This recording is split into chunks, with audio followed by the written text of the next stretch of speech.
তো সংবিধান নিয়ে আমি দু চারটা কথা বলবো। যেহেতু আমি এটা বলেছি রাষ্ট্র ধর্ম থেকে আলাদা না, রাষ্ট্রকে ধর্ম থেকে কখনো আলাদা করা যাবে না, আবার ধর্মকে কখনো রাষ্ট্র থেকে আলাদা করা যাবে না। এজন্য আমি ভারত উপমহাদেশের রাষ্ট্র ক্ষমতায় ছিল ইস্ট ইন্ডিয়া কোম্পানি তথা ইংরেজ। এবং নরসিংদীর মুসলমান আপনারা বলেন ইস্ট ইন্ডিয়া কোম্পানি বা ইংরেজরা দেশের রাষ্ট্র না ডাকাত ছিল।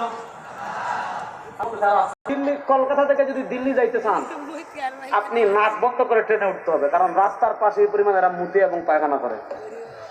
শোনেন, আজকে তারা আমাদের দেশের ধর্মীয় সম্প্রীতি নিয়ে কথা বলে, অথচ আমরা দেখেছি পৃথিবীর সবচেয়ে বেশি সাম্প্রদায়িক দাঙ্গা যেই রাষ্ট্র হয় সেই রাষ্ট্রের নাম ইন্ডিয়া। সেখানে বাবরি মসজিদকে শহীদ করা হয়েছে। গুজরাটের কসাই নরেন্দ্র মোদী সাম্প্রদায়িক দাঙ্গা তৈরি করে হাজার হাজার মুসলমানকে হত্যা করেছে। আমরা দেখেছি দিল্লির রাজপথে মুসলমানদেরকে হত্যা